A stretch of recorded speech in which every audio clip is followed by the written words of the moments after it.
나는 전능하신 아버지 하나님, 천지의 창조주를 믿습니다.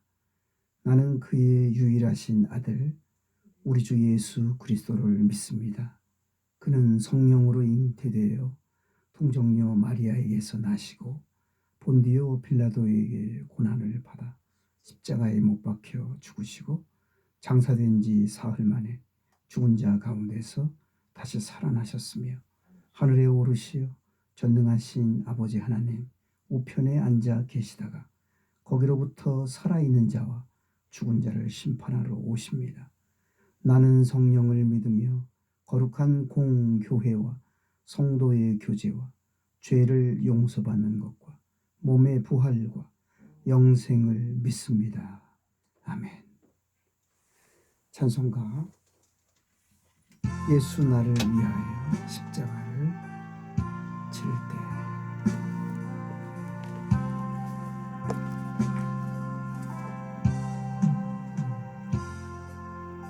예수 나를 위하여 십자가를 질 때 세상 죄를 지시고 고초당하셨네.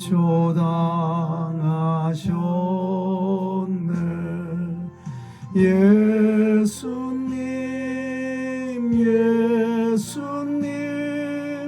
나의 죄 위하여 보배 피를 흘리니 죄인 받으소서. 십자가를 지심은 무슨 죄가 있나. 저 무지한 사람들 메시아 죽였네. 예수님 나의 죄 위하여 보배 피를 흘리니 죄인 받으소서. 피와 같이 붉은 죄 없는 이가 없네. 십자가의 공로로 눈과 같이 되네. 예수님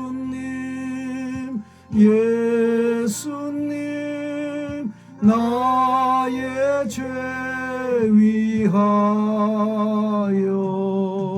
보배 피를 흘리니 죄인 받으소서. 아름답다 예수여 나의 좋은 친구. 예수 공로 아니면 영원 형벌받네. 예수님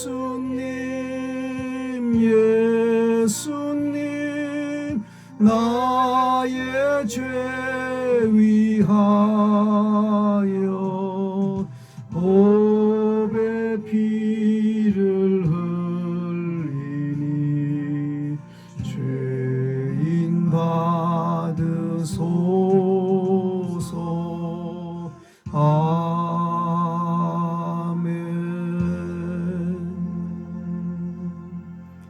오늘 하나님께서 우리에게 주신 말씀 요한복음 19장 1절로 13절입니다.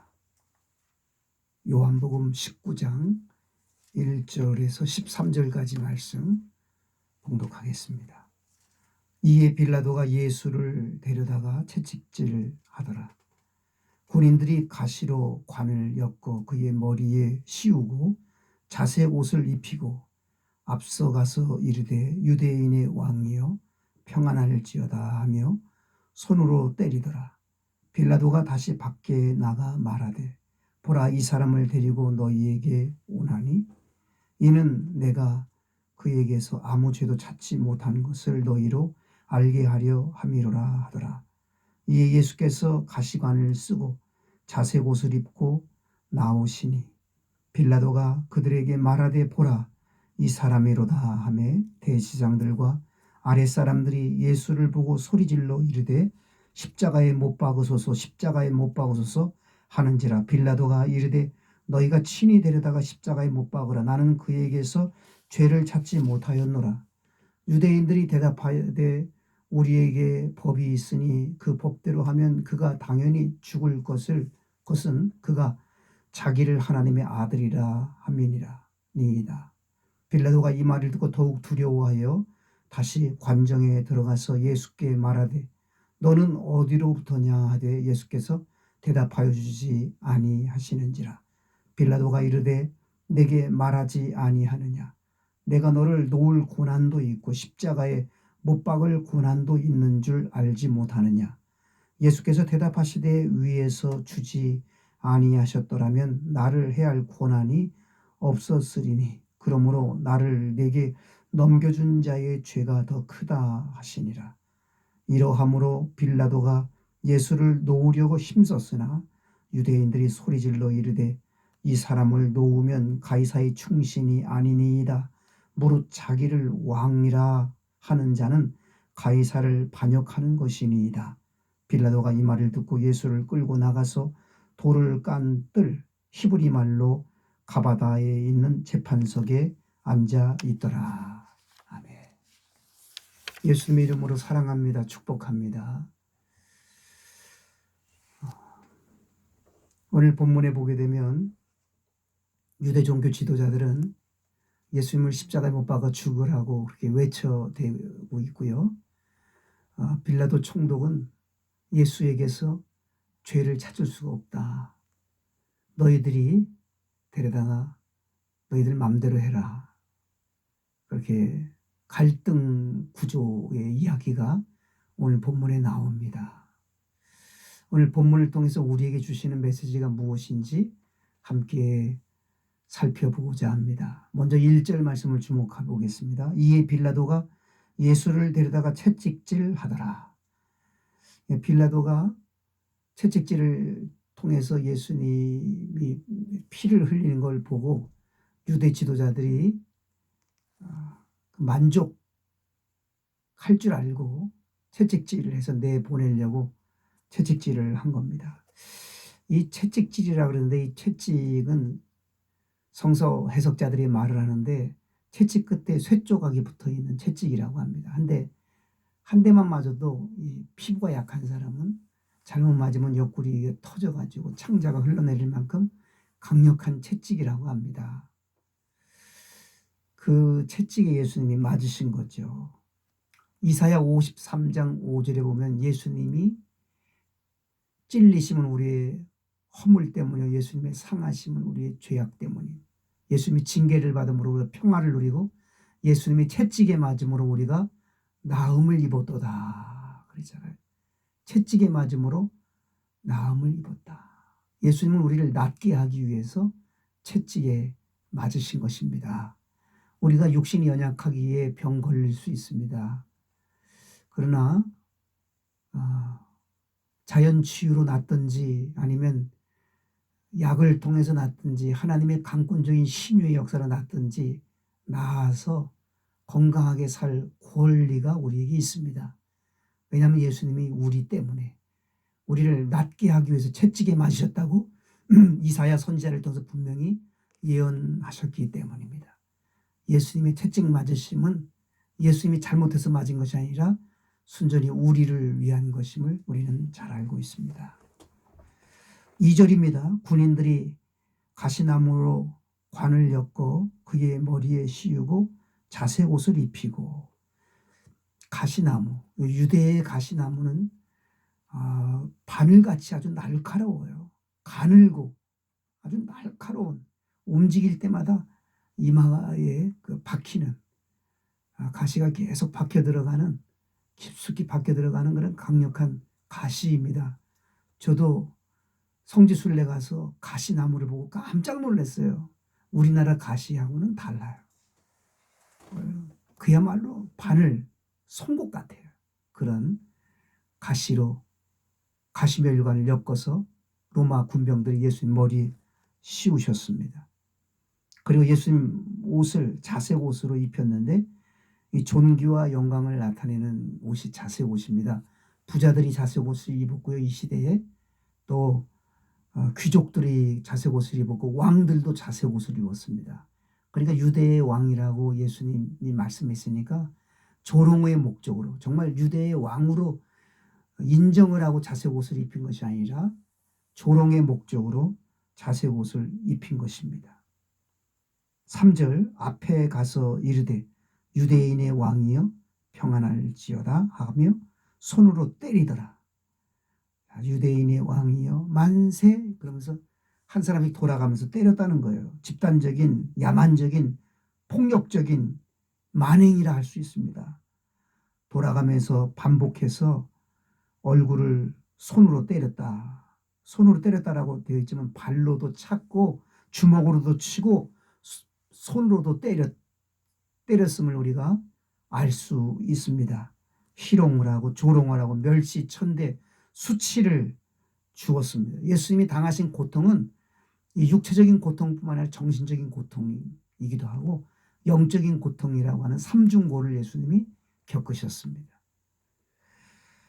4절, 빌라도가 다시 밖에 나가 말하되 보라, 이 사람을 데리고 너희에게 나오나니 이는 내가 그에게서 아무 죄도 찾지 못한 것을 너희로 알게 하려 함이로라. 빌라도가 유대 종교 지도자들 앞에서 내가 예수를 통해서 죄를 발견하지 못했다, 그렇게 말을 합니다. 5절, 이에 예수께서 가시관을 쓰고 자색 옷을 입고 나오시니 빌라도가 그에게 말하되 보라, 이 사람이로다. 이 정도 했으니 이제 풀어주자. 채찍에 많이 맞았다. 그리고 머리에 가시관에 찔려 있는 걸 보지 않느냐. 예수님을 보여주면서 이 정도로 해서 죄를 발견하지 못했으니 예수를 풀어주자. 빌라도가 그렇게 제안을 합니다. 6절, 대제사장들과 아랫사람들, 하속들, 예수님을 잡아왔던 그 아랫사람들이 예수를 보고 소리질러 이르되 십자가에 못 박으소서, 십자가에 못 박으소서 하는지라.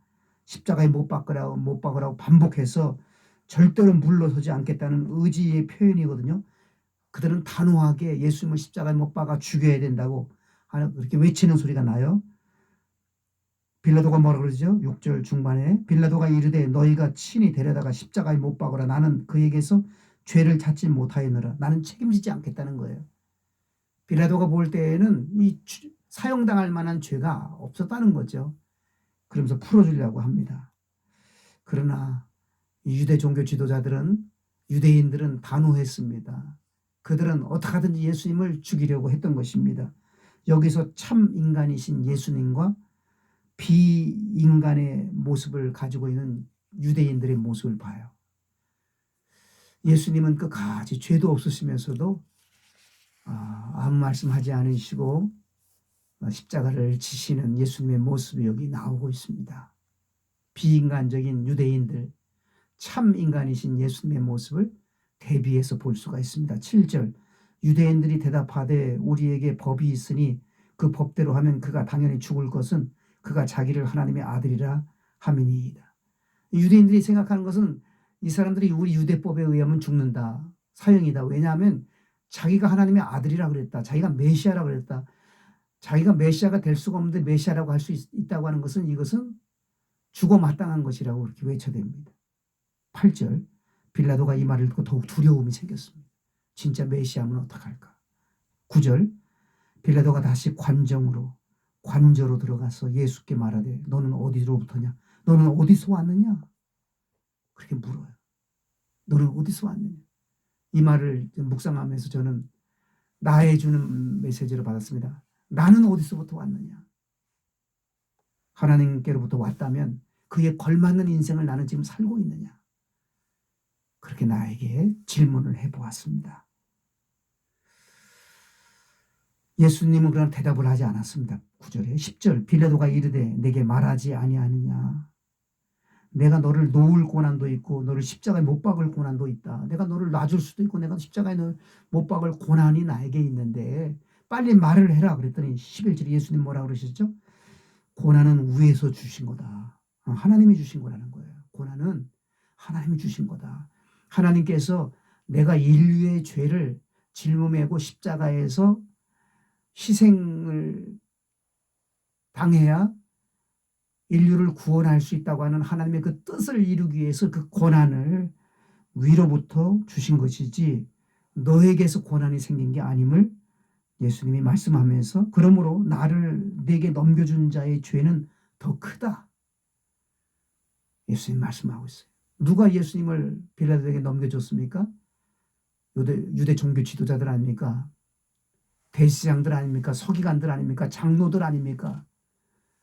이런 자들이 정말 예수님을 더 잘 모시고 예수님을 더 잘 섬겨야 될 자들이 예수님을 죽음의 자리로 내몰았던 것이죠. 오늘은 우리가 어떻게 정말 우리는 예수님을 어떻게 대하는지 우리 자신들을 살펴봐야 합니다. 12절 이러함으로 빌라도가 예수를 놓으려고 힘썼으나 유대인들이 소리질러 이르되 이 사람을 놓으면 가이사의 충신이 아니니이다. 무릇 자기를 왕이라 하는 자는 가이사를 반역하는 것이니이다. 정치적인 약점을 노리면서 압박을 가합니다. 아주 간교하잖아요. 만일 예수를 놔주면 당신은 가이사의 충신이 아니라 가이사는 로마 왕이잖아요. 로마 임금. 당신은 로마 임금의 명을 받아서 유대 나라를 통치하는 빌라도 총독 아니냐. 너를 이곳까지 오게 한 것이 이곳에서 유대를 통치하게 한 것은 가이사 왕, 가이사 임금이 한 건데 그 가이사 임금의 충신이 될 수 없다. 예수를 풀어주면. 그렇게 말을 하는 거죠. 가이사를 도리어 반역하는 것이다. 그렇게 하게 되면 당신 정치 생명 끝이야. 그렇게 말을 하는 거예요. 마지막 13절 그래서 빌라도는 재판석에 앉게 됩니다. 불의한 요구를 수용하는 모습이 나옵니다. 오늘 본문을 통해서 우리는 무슨 메시지를 받게 됩니까? 빌라도처럼 참인지를 알면서도 거짓을 택하는 사람이 되어서는 안 되겠고요. 예수님처럼 하나님의 고난 앞에 순종하고 따르는 하나님의 아들이신 예수님. 예수님이 죄가 없음을 얼마든지 설명하면서 빌라도로 도와달라고 하면 빌라도가 왜 안 도와주겠어요? 그런데 예수님은 하나님의 고난이 내가 십자가를 짊어매는 것이 하나님의 고난이심을 그가 알기에 그 고난이 빌라도에게 온 것이 아니라 위로부터 하나님께로 온 것을 알기에 그 사명의 십자가를 향하여 묵묵히 걸어가시는 예수 그리스도를 보게 됩니다. 오늘 우리에게 주어진 십자가는 무엇입니까? 무겁다고 힘들다고 그 십자가 내려놓지 말고 오늘도 짊어매고 주님 따라가는 저와 여러분들 되시기를 바랍니다. 승리하는 복된 하나님의 사람들 되시기를 주 예수님의 이름으로 축원합니다. 하나님 아버지 감사합니다. 예수님을 따라서 십자가를 짊어매고 따라갈 수 있는 주님을 쫓을 수 있는 주님 곁에 머물 수 있는 그러한 하나님의 사람 되게 하옵소서. 오늘도 도와주시기를 간절히 바라오며 예수님의 이름으로 기도드리옵나이다.